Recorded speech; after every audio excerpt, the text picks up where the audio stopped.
Top Cadre, le spécialiste de vos encadrements. Top Cadre, tous les accessoires pour les beaux-arts. Top Cadre, zone Euro 2000 à Quessargues, ouvert du mardi au samedi. Votre cadre a besoin d'être mis en valeur. Top Cadre, une équipe de spécialistes à votre écoute. Top Cadre, tous les produits beaux-arts.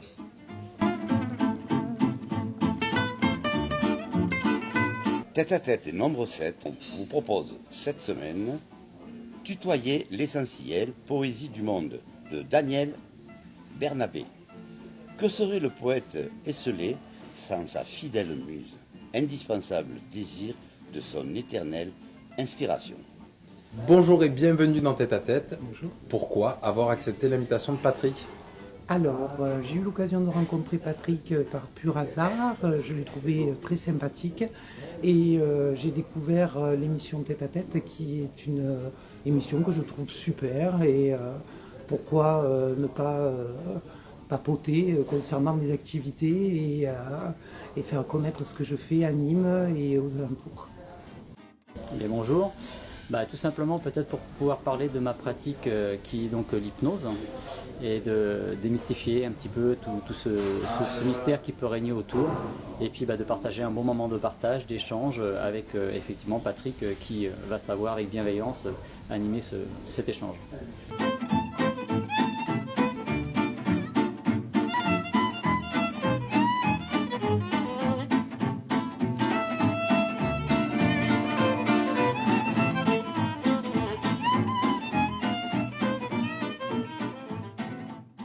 Bonjour à toutes et bonjour à tous, merci de prendre un petit peu de votre temps pour nous suivre sur nos pages Facebook et YouTube. Tout paraît normal chez nous, jusqu'au jour où chacun d'entre nous attire des énergies, positives ou négatives, sans en être conscient. Nous devrions nous concentrer sur le type d'énergie que nous aimerions attirer. Bonjour à toutes, rebonjour à tout le monde. Nous recevons dans le cadre de cette émission chez Alain Moula au restaurant Le W, Christine Clavel, magnétiseuse énergéticienne, praticienne en méditation. Je me suis pas trompé? Ça va. Thérapeute en psycho-énergétique et c'est beaucoup plus simple. Ah, ben ça, tu aurais dû me le dire. En tout cas, sois la bienvenue dans l'émission. Merci. Dans l'émission Tête à Tête. Pense à parler un peu plus fort, s'il te plaît. Oui. Et Stéphane Rallier, praticien hypnose ericksonienne. Nous reviendrons sur le terme d'Erickson tout à l'heure, parce que c'était un nom fabuleux. Hein. Vous avez travaillé sur ça. Hein. Exactement. Donc les émissions se suivent, comme je vous le disais, mais ne se ressemblent pas. Nous sommes entourés par l'équipe de Tête à Tête, sous l'œil plus attentif que jamais de Benjamin Baron, à la vision, au montage et à la lumière. Béatrice, notre photographe, est équipée d'un grand angle cette fois-ci pour que rien ne soit trouble. Quant à Michel Monteil, notre artiste, notre caricaturiste maison, ne sera pas sombre avec son crayon à mine noire. Alors, présentez-vous un petit peu, Christine. Alors, donc, comme tu l'as dit tout à l'heure, Christine Clavel, magnétiseuse, coupeuse de feu et psycho-énergéticienne. Dans psycho-énergéticienne, on englobe aussi l'hypnose. Je viens de terminer une formation en hypnose ericksonienne comme Stéphane. Ericksonienne, c'est Voilà. pas facile à dire. Oui. Bon, on y reviendra. Stéphane, toi? Alors Stéphane Rallier, moi je suis praticien en hypnose ericksonienne sur Quissac. Je pratique depuis 3 ans dans mon cabinet et avant tout je l'ai pratiqué sur moi-même au travers de mon parcours personnel et effectivement j'ai souhaité comme un don passer effectivement cette pratique aux personnes qui viennent me consulter en cabinet. Bon, sommes-nous tous capables d'avoir ce plus et ainsi soigner les autres personnes? Est-ce que nous, par exemple moi, est-ce que je serais capable ou alors c'est un don comme tu disais ou alors il faut l'apprendre? Alors, pour ma part, je dirais que dans le cadre du magnétisme et du fait de couper le feu, on en est tous capables puisque nous avons des cristaux de magnétite dans chacune des phalanges de nos mains. En fait, on en a partout dans le corps pour nous permettre de tenir debout. Ça fait partie d'un vaste débat. Donc on a toute cette possibilité de donner en tout cas une forme d'énergie, de guérison. En hypnose, c'est autre chose. Je laisse Stéphane. Alors quand on parle de don, c'est avant tout quelque chose que moi-même j'ai reçu. Donc effectivement, c'est un don de soi qu'on va me retransmettre, que je vais retransmettre également à mon tour. Donc il y a des formations pour ça. Après, il y a également la personne qui va être effectivement dans l'empathie, et ça, l'empathie, ça ne s'apprend pas dans les livres, c'est effectivement un parcours personnel. Mais alors, est-ce héréditaire, éventuellement? L'empathie peut-être. Oui, non, mais je ne parle pas de l'empathie. L'hypnose, non, en tout cas pas au sein de... Donc on apprend. On apprend avant tout une technique, c'est un outil. L'hypnose est un outil que l'on va apprendre et effectivement qu'on va ensuite pouvoir mettre en pratique. Alors qu'effectivement, le magnétisme et le fait de couper le feu, c'est quand même quelque chose d'héréditaire. Pour ma part, du côté paternel, il y a des coupeurs de feu, il y a des guérisseurs. Donc le mot don est assez particulier, un peu controversé. Mais en tout cas, j'estime qu'il y a des lignées de personnes qui ont des capacités plus fortes que les autres à donner. Parce que vous n'êtes pas des guérisseurs. Pas du tout. Moi, pour ma part, si. Pas D'accord. Alors, toi, tu ne l'es pas, pourquoi alors?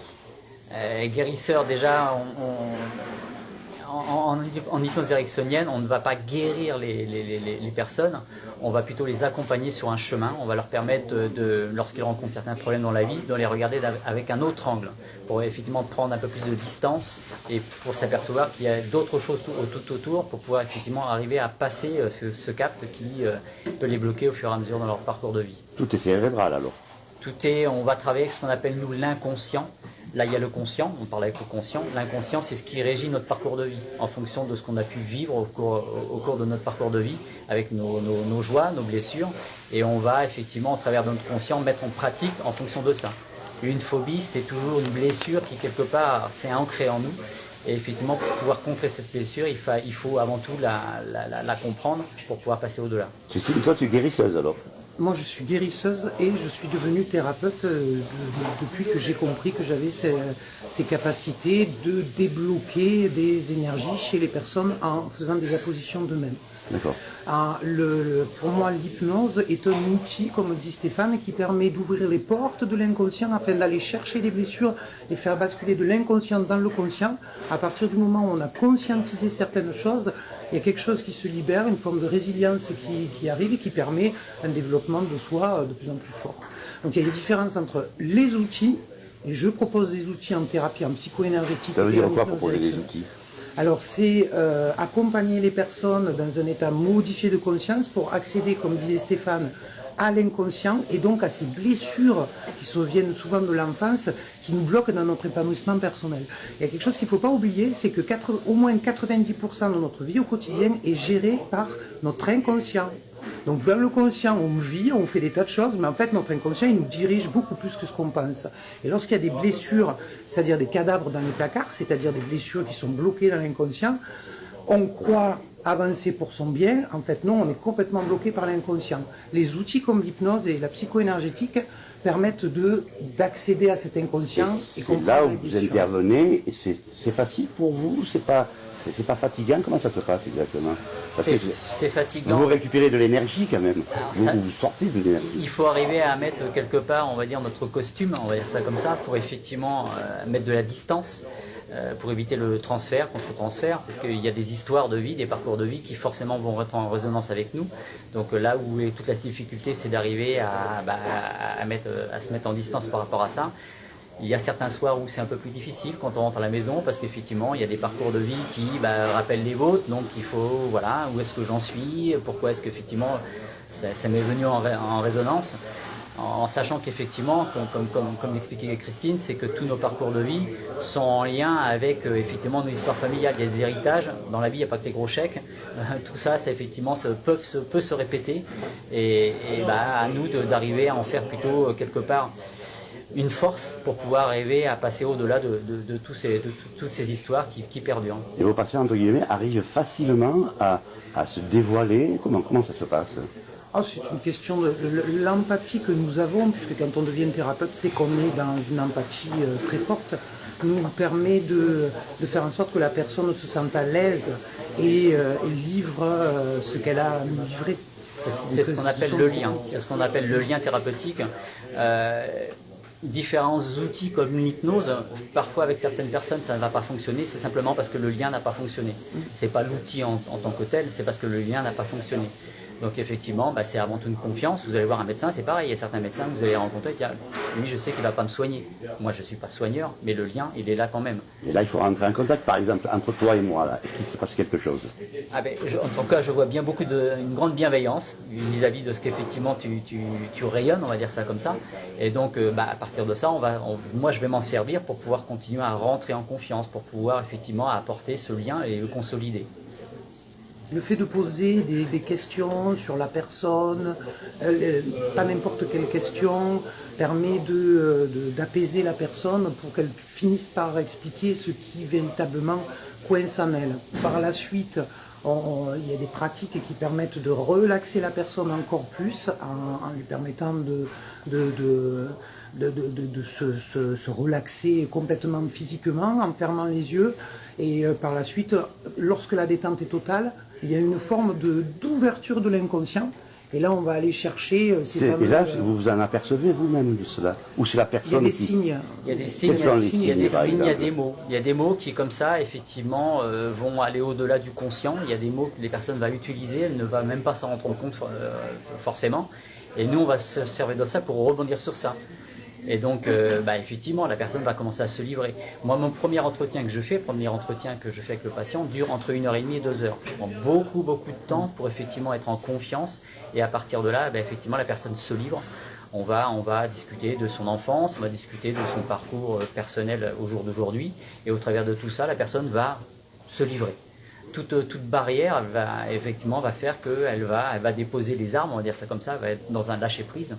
Et à partir du moment où on est dans le lâcher-prise, on se confie. C'est une confiance complète. C'est une confiance témoigne. Complètement. Et d'où l'intérêt qu'il y ait beaucoup de thérapeutes, parce que, comme disait Stéphane, autant ça peut coller avec une personne, autant parfois on n'a pas envie de se livrer face à quelqu'un, on rencontre une personne en tant que patient, et on se dit, ah non, mais moi cette personne, je ne la sens pas. Par exemple.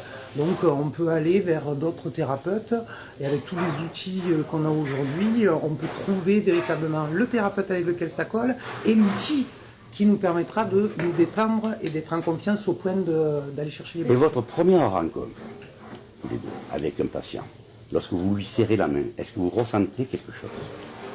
Oui, la main, le regard, les premiers mots, sont effectivement des signes. On travaille beaucoup avec les neurones miroirs, c'est-à-dire que tout ce qu'on va pouvoir ressentir au travers de la personne.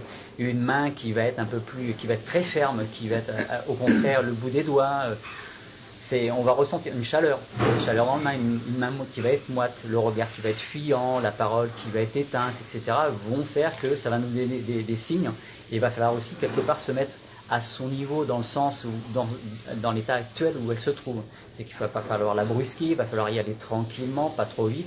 Ou à l'inverse, si vous avez une personne qui est dynamique, on va pouvoir utiliser de l'humour, on va pouvoir effectivement...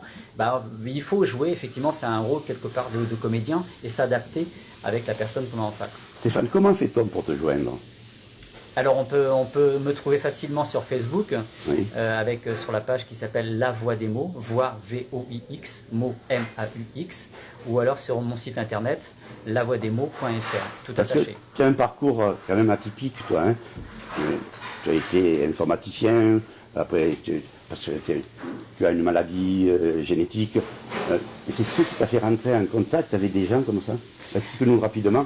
Alors, on verra avec, effectivement, j'ai un parcours purement technique, de technicien, pendant une quinzaine d'années automaticien, après une quinzaine d'années informaticien, mais j'ai aussi un parcours, j'ai un CV médical assez complet, on va dire ça comme ça, puisque effectivement je suis atteint d'un syndrome, une maladie orpheline, qui m'attaque, qui me ronge les articulations depuis ma naissance, et donc j'ai toujours été suivi sur Paris, dans les différents hôpitaux. J'ai pu passer plusieurs semaines, plusieurs mois, suite à des interventions.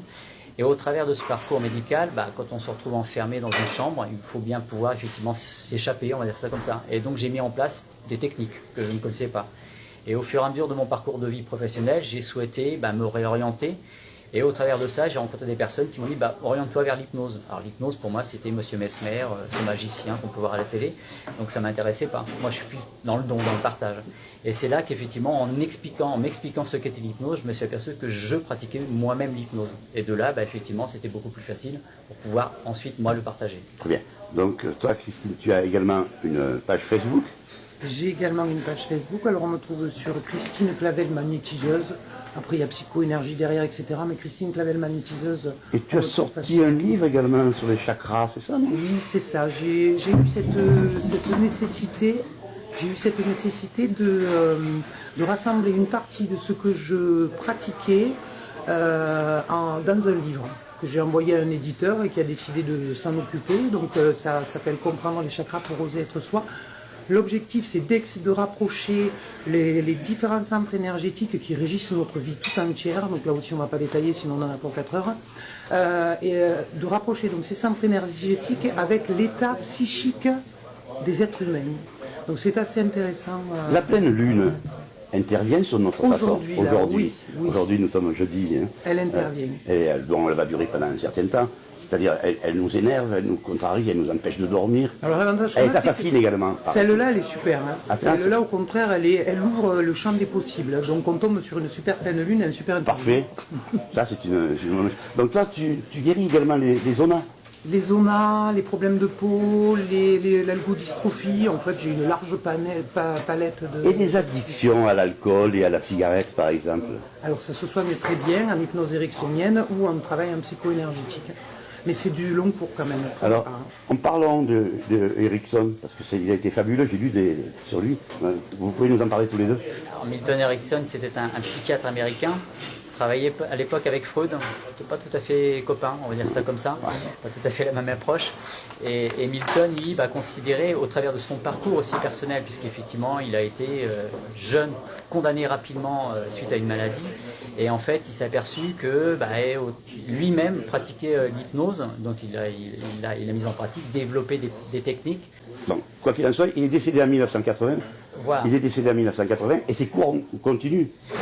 Actuellement, il y a toujours des cours d'Erickson. Bien sûr, oui, ça se développe. Vous, c'est votre base, quoi, oui. tous les deux. Alors on dit ça qui est Erickson intéressant. parce qu'aujourd'hui, il y a l'hypnose ericksonienne et l'hypnose humaniste. Oui. Je me sens, pour ma part, plus dans l'hypnose humaniste, puisque l'hypnose ericksonienne, je viens seulement de la découvrir. Je n'ai pas appris grand-chose parce que tout mon travail de thérapeute en psycho-énergétique est calé sur les techniques de l'hypnose ericksonienne. L'hypnose humaniste, elle est plus dans finalement, elle est dans autre chose, on va dire, pour simplifier. Ça reste de l'hypnose, mais dans autre chose, dans le contact, dans l'humain, le contact, ouais. Le contact. Et puis plus ça va encore plus loin dans la symbolique reliée à la personne et ses blessures. C'est sympa. Alors, oui, mais en fait, de toute façon, ça dépend aussi avant tout du praticien en tant que tel. Puisqu'effectivement, il y a des techniques qu'on peut apprendre dans les livres. Après, il y a la mise en pratique. La mise en pratique, c'est avant tout effectivement une personne qui va s'approprier un outil et qui va le mettre à disposition avec ses propres valeurs.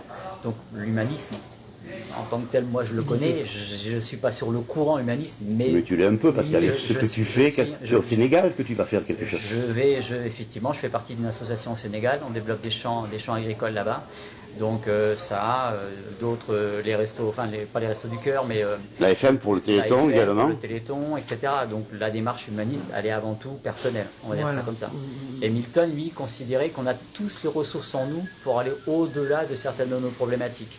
Dépasser Voilà, donc on va chercher les ressources dans la personne, les ressources positives qu'on va lui restituer, qu'on va lui redonner. Moi, je me sens comme un passeur, on va dire ça comme ça. Je vais à chercher des informations chez la personne que je vais lui redonner. Et donc c'est sa propre histoire avec ses propres ressources qui fait qu'en elle, tout d'un coup, paf, oui, je suis capable de. Je vais vous donner un exemple. Bon, Christine, je la connais depuis quelque temps. C'est équivalent, nous avions parlé, nous devions faire une émission tous les deux. Et puis je cherchais quelqu'un. Et puis je suis tombé par hasard. C'est le hasard qui a fait sur Internet. Et la communication est passée de suite entre toi et moi. Oui, c'est vrai. Mais je le pense réellement. Hein. D'abord, tu l'as découvert, puisqu'on s'est écrit, on ne s'était jamais rencontrés, ni téléphoné. Exactement. Tout s'est passé par courrier, et ta démarche m'a beaucoup plu, d'autant ce que tu fais pour aller aider les enfants aussi au Sénégal. Nous avons une autre association qui s'en occupe, c'est Pierre d'Art également, qui lui vont au Sénégal, et ils partent avec une équipe de médecins, d'infirmiers, et là ils vont construire une bibliothèque. Oui. Voilà. Super. Donc ça aussi, l'humain c'est important. Hein, que serions-nous si nous étions des personnes froides? Voilà, c'est ce que je voulais essayer de vous faire sortir de tout cela. Et on est dans un monde qui est quand même tellement dans une forme d'anxiété générale qu'on on peut en devenir très individualiste. D'où l'importance qu'il y ait des gens comme Stéphane ou comme toi, qui tu rassembles les gens. Donc je pense que c'est important de revenir à cette solidarité, à ce partage, parce que la société est tellement anxiogène qu'il y a un écart qui se fait entre chacune des personnes, il y a un isolement contre lequel il faut lutter d'un biais comme un autre. On a tous nos outils, toi tu as le tien, avec Benjamin, ce que vous faites, c'est quelque chose qui rassemble les gens, et ça c'est extrêmement important aujourd'hui. Il y a une chose qui m'a fait plaisir, c'est un compliment tout à l'heure, quand nous avons ouvert l'émission, tu m'as dit avec bienveillance. Bien que ce soit avec un homme politique, avec un artiste, ou quoi que ce soit, nous disons les choses, mais la bienveillance est une chose très importante. Voilà. Tout à fait. Donc alors, Crucial. est-ce que vous intervenez dans le milieu hospitalier? Pas encore pour ma part. Alors, l'hypnose se pratique dans le milieu hospitalier. Voilà, donc ils forment leurs propres praticiens, on va dire. Donc, ça peut être des médecins, ça peut être des infirmières. Donc, ils ont leur propre réseau, on va dire, en interne. Donc, l'accès, en tout cas, pour nous, en tant que praticiens extérieurs, non, n'est pas possible. Ça peut se faire dans les EHPAD, ça peut se faire Alors, moi, pour ma part, voilà, je cherche à développer dans les EHPAD, également malgré tout dans les hôpitaux, puisque la psycho-énergétique, c'est de la sophrologie plus. Oui. Donc j'ai l'intention de me rapprocher de tous les établissements, maisons de retraite, EHPAD, hôpitaux, pour proposer les pratiques de psycho-énergétique. Mais écoute, nous c'est ce que nous te souhaitons, parce que je sais ta générosité, je la connais également ta générosité. J'espère que tu vas aboutir. Donc un numéro de téléphone s'affiche sur l'écran. N'hésitez pas à joindre Christine. Si vous avez un problème de santé, si vous avez un problème moral, si vous avez quelque chose, ou Stéphane, alors Stéphane il est plutôt du côté de Kissac, mais Facebook va sur Kissac également, oui. YouTube également, il n'y a pas de problème. Et puis il y a du travail pour tout le monde. Et il y a du travail pour tout le monde. Est-ce qu'on gagne bien sa vie en faisant ça? C'est du travail pour se faire connaître, c'est de la patience, c'est aussi de la qualité dans ce qu'on donne aux autres, donc le bouche à oreille qui... Mais est-ce qu'on gagne bien sa vie? On peut très bien gagner sa vie, je pense. Je n'ai pas du tout à me plaindre, on gagne bien sa vie. Oui. Bien. Eh bien écoutez, l'émission s'achève. Ah si, je peux Vas-y. Tu as une marche. Voilà, c'est ça, j'organise dimanche prochain, donc le dimanche 17 novembre, de 14h30 à 16h, une marche énergétique pour permettre aux gens, tout en marchant, de découvrir ce que sont les centres énergétiques et ce que ça fait aussi de marcher en prenant conscience des centres énergétiques au Jardin de la Fontaine. Rendez-vous à l'entrée principale du Jardin de la Fontaine, 14h30 jusqu'à 17h. Après la sieste. Tranquillou, après la sieste, on va aller marcher. Vous verrez un peu, pour ceux que ça intéresse, ce que ça fait que de prendre conscience de l'énergie qui circule. Et l'énergie ne vient pas du sol, de la terre? Bien sûr que si. Elle part du sol, elle remonte dans notre corps, elle accède à l'énergie cosmique et l'énergie cosmique redescend en nous. Si on a des problèmes psychologiques, on a des blocages spécifiques dans certains de nos centres énergétiques. Et c'est là qu'intervient, entre autres, Christine Clavel pour débloquer tout ça et vous faire prendre conscience de tout ça. Et toi aussi, Stéphane? Alors, en termes d'actu, effectivement, je vais mettre en place début d'année 2020 là, de l'hypno-rando. Effectivement, de permettre de faire des randonnées en lien avec la nature et justement de pouvoir se poser, d'arriver à faire le vide tout en étant en lien avec l'environnement. Vous pourriez peut-être tous les deux faire quelque chose, tous les deux. En tout cas, moi, ça m'a fait particulièrement plaisir de vous recevoir tous les deux. Bah, merci à toi. Je vous remercie infiniment. Et merci à toute l'équipe. Merci à toute l'équipe. Merci. Stéphane, on rappelle, tu es à Kissac. Ton numéro de téléphone, s'il te plaît. Qui s'affiche en bas de Qui s'affiche. Toi, tu es à Nîmes. À Nîmes, je travaille à domicile. Tu travailles à domicile, aux alentours. Christine Clavel, 06 35 77 25 34. Et tous les deux ont une page Facebook. Et un site internet. Et un site internet, tous les deux. Allez les visiter, c'est magnifique. Merci Benji, merci Michel, merci à toi Béa, à très bientôt. Je vous dis, restez-nous fidèles. Et puis bye bye.